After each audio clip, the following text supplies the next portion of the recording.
এটা এনা আর বিশ্বাস দুনিয়া সুবিধা যে সুবিধা না আর সুবিধা যে কি নাম আর সন ইয়ার এক মাস আগে আগুরা পাইছার লগিল থোড়া যে আর যখন দর্শন হইতে চাই আইন করতে না হবে ও জ্ঞান সরাসরি হয়েছে যখন না ফারা বারা তো সরে মারে দিয়ে আরে বিমার দিন দাঁত সুন্দর থাকে ও বাদ ক্লাস দেন কে করা বলে গুজরিলা আদার বদতে জানি তোর আর ধাক্কা মারি দেব মানালা দে নির্যাতন করা হয়েছে তার অনেক প্রমাণ আছে। আমাদের মা বোন কাউকে বাদ রাখছে না, ওরা রাস্তায় যাকে দেখছে তাদেরকে নির্যাতন করছে।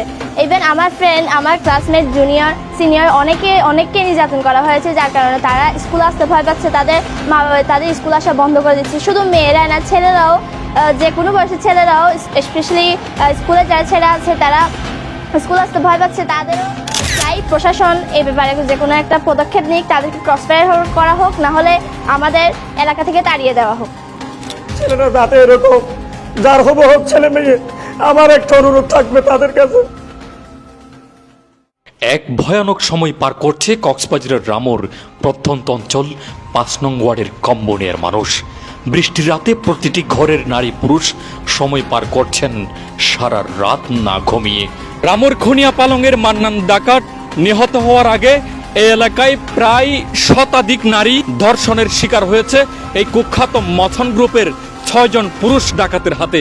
কিন্তু নারীদের সম্মান বাঁচানোর জন্য, তাদের মেয়েদের সম্মান বাঁচানোর জন্য প্রায় শতাধিক নারী ধর্ষণের ঘটনার কোনো প্রকাশ পায়নি।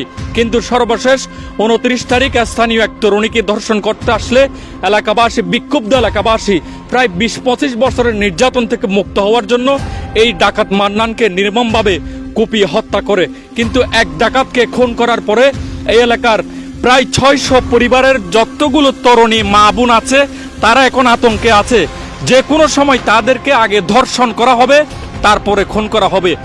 ওই কুখ্যাত যে ৫ জন আরো বাকি ডাকাত আছে তারা প্রত্যেকে মোবাইল করে করে তাদেরকে হুমকি দিচ্ছেন এবং সেকেন্ডের মধ্যে তারা আবার সিম পাল্টিয়ে আরেকটি সিম থেকে আরেক পরিবারকে ফোন দেয়। এভাবে প্রত্যেক পরিবারের যারা তরুণী আছেন, বিশেষ করে নারী আছেন, তাদেরকে আগে ধর্ষণ করা হবে এবং এরপরেই তাদেরকে খুন করা হবে মর্মে হুমকি দিচ্ছেন।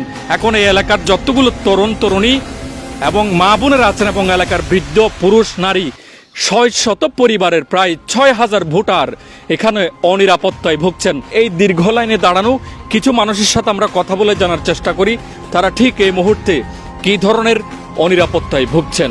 চলাচলি করছে, চলাচলি করানোর পরে আর মাইয়ার লয় বলি ধরে না পারে, চলাচলি করতে করতে বহুত কতক্ষণ করছে, করে না পারি, দর্শন করে না পারি, চুরিরে মারি দিয়ে কিনলাম, চুরি যেতে মারি দিয়ে ইবা আগা করে শিক্ষিরাইয়ে নে বাইরের ফাঁতি দেশে পরাবশী মানুষ নাইলে কে নিয়ে হয়তো আর